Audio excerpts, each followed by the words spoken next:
Hi everyone, very good afternoon.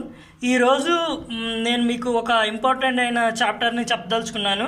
ఎందుకంటే ఇది exam point of వ్యూలో ఎక్కువ వచ్చే అవకాశం ఉంది.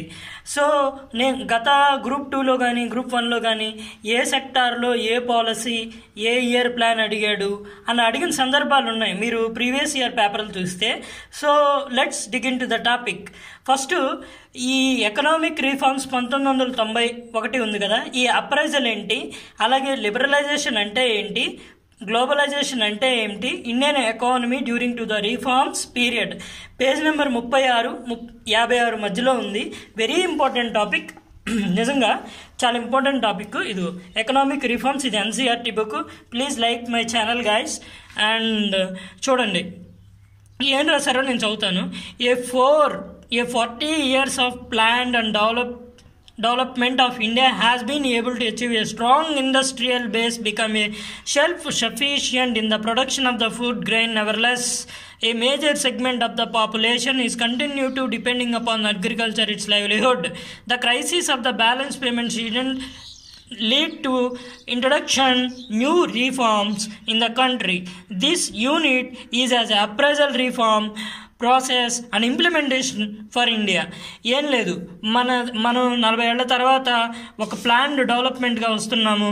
ఏదేమైనా 1991 క్రైసిస్ తర్వాత మనం ముందుకెళ్లాల్సిన అవసరం ఏమన్నా ఉంది, మనం మార్పులు చేసుకోవాల్సిన అవసరం ఉందని ఈ బుక్లో చెప్తున్నాడు.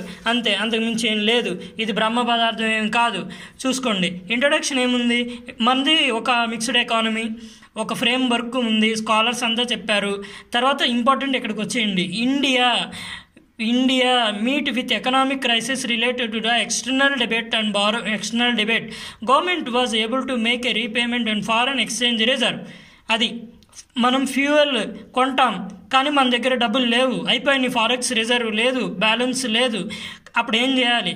అప్పుడు ఏమైందంటే ఎప్పుడైతే పెట్రోల్ ధరలు పెరిగినాయో, rising the price of essential goods, మనం తినేవన్నీ పెరిగిపోయినాయి. All these leads to the government introduce the new set of the economic policies. అదే ఇక్కడ రాశాడు, which is change to our direction development strategies. Background ఏంటి?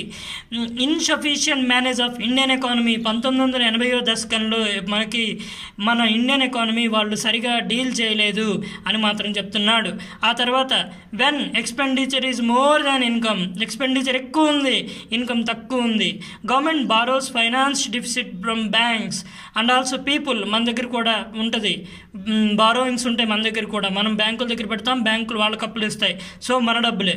The country from international financial institution which import the goods like petroleum, we pay in dollars which we learn our exports. Okay, development policies lo country had to meet the problem of unemployment, poverty, population explosion, చాలా వరకు ఉంటాయి. Okay, ఇది background, main background. Let's dig in to the topic. Main topic, foreign exchange reserve. ఇదిగోండి, మన దగ్గర లేదు. Social sector defence was need to be utilising to the rest of the revenue resources and highly effective manner. Foreign exchange is borrowed from to the other countries and international financial institution spend the meeting of the consumption. Correct. Next, అప్పుడు ఏం జరిగిందంటే international bank of reconstruction, IBRD, దీన్నే world bank అంటారు, గుర్తుపెట్టుకోండి. Group 2లో IBRD అంటే ఏంటి, world bank. And international monetary fund అంటే ఏంటి, అదొక సంస్థ. ఆ తర్వాత వాళ్ళు మనకి $7 బిలియన్ వరకు లోన్ ఇచ్చారు. Manage crisis, the international agencies are expected India liberalise and opening the economy and removing the restriction for private sector and reduce the role of the government. ఇప్పుడు చేస్తున్నది అదే, డిస్ఇన్వెస్ట్మెంట్. గవర్నమెంట్ ఓన్లీ వెల్ఫేర్గానే ఉండాలి, లేదా government చేసే పని మాత్రం వెల్ఫేరే చేయాలి, మిగతా ఏమీ చేయకూడదు అన్నట్టుగా వాళ్ళు చెప్తున్నారు. అంతకు మించి ఇంకేమీ లేదు. Okay, let's come to the point. తర్వాత నెక్స్ట్, వీ నీడ్ టు కండిషనల్గా మనకి వరల్డ్ బ్యాంక్ వాళ్ళు ఇచ్చారు. న్యూ ఎకనామిక్ రిఫార్మ్ పాలసీస్ వచ్చాయి.